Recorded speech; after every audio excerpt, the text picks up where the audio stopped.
Hi! Hello! నమస్తే. Welcome back to my channel. అందరూ ఎలా ఉన్నారు? నేనైతే బాగున్నాను. మీరు బాగున్నారనే అనుకుంటున్నాను. సో, ఇవాల్టి వీడియో వచ్చేసి అటుకుల మిక్చర్‌ని ఎలా ప్రిపేర్ చేసుకోవాలో చూపించబోతున్నాను. చూసేయండి. ప్రాసెస్ అనేది చాలా సింపుల్‌గా ఉంటుంది. ఈజీగా ప్రిపేర్ చేసుకోవచ్చు. ఫస్ట్ అయితే ఇలా హోల్స్ ఉండే ఒక ప్లేట్‌ని గానీ, లేదంటే జల్లెడ ఉంటుంది కదా! దాన్ని కానీ తీసుకొని దాని కింద ఒక ప్లేట్‌ని గానీ, గిన్నెని కానీ పెట్టేసుకోండి. తర్వాత మనం ఏదైతే తీసుకుంటున్న అటుకులు ఉన్నాయో వాటిని ఇందులోకి వేసేసుకోండి. ఇక నేను పేపర్ అటుకుల్ని తీసుకుంటున్నాను.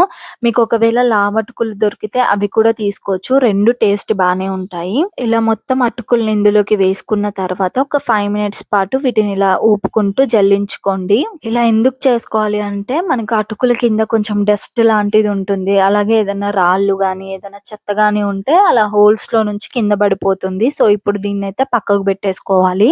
స్టవ్ ఆన్ చేసుకొని ఒక గిన్నెనైతే పెట్టేసుకోవాలి. సో, ఆ గిన్నెలో మనము జల్లించుకున్న అటుకులు ఉన్నాయి కదా! వాటిని ఇందులోకి వేసేసుకోవాలి. ఆయిల్ గానీ, ఏది గానీ వేసుకోవద్దు. ప్లెయిన్ గిన్నెలోనే అటుకులు వేసుకొని ఒక 5 మినిట్స్ పాటు మంచిగా వేయించుకోవాలి. స్టవ్ అనేది హై ఫ్లేమ్‌లో కాకుండా లో ఫ్లేమ్‌లో పెట్టేసి వేయించుకోండి. ఎందుకంటే హై ఫ్లేమ్‌లో పెడితే ఎమ్మటే మాడిపోతాయి. లో ఫ్లేమ్‌లో ఒక 5 మినిట్స్ వేయించుకున్నారంటే సరిపోతుంది. తప్పకుండా ఇలా వేయించుకోండి కొద్దిసేపైనా గానీ. ఎందుకంటే అటుకులు ఏమన్నా మెత్తగా ఉంటే క్రిస్పీగా అవుతాయి. తినేటప్పుడు బావుంటుంది. అలాగని ఎక్కువ సేపు వేయించుకోకండి. పౌడర్ లాగా అయిపోతుంటాయి కలుపుకునేటప్పుడు. అటుకులన్నిటిని కూడా వేరే గిన్నెలోకి వేసేసుకొని చల్లారనివ్వండి. ఇప్పుడు అదే గిన్నెలో స్టవ్ ఆన్ చేసుకొని కొంచెం ఆయిల్ వేసేసుకుంటున్నాను. ఆయిల్ అనేది వేడెక్కిన తర్వాత పల్లీలు వేసుకుంటున్నాను.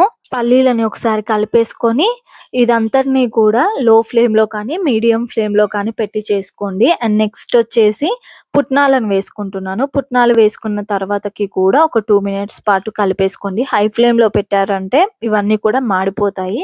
సో, అలా అవ్వకుండా ఉండాలంటే మీడియం ఫ్లేమ్‌లో పెట్టి వేయించుకోండి. అండ్ అలాగే పచ్చిమిరపకాయలు వేశాను.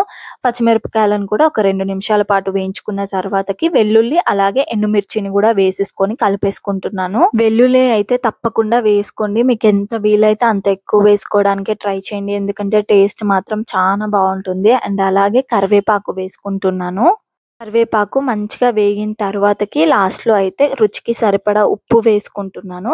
ఒకవేళ మీకు పచ్చిమిరపకాయల కారము సరిపోదు అనుకుంటే ఒక స్పూన్ వరకు కారం వేసుకోండి.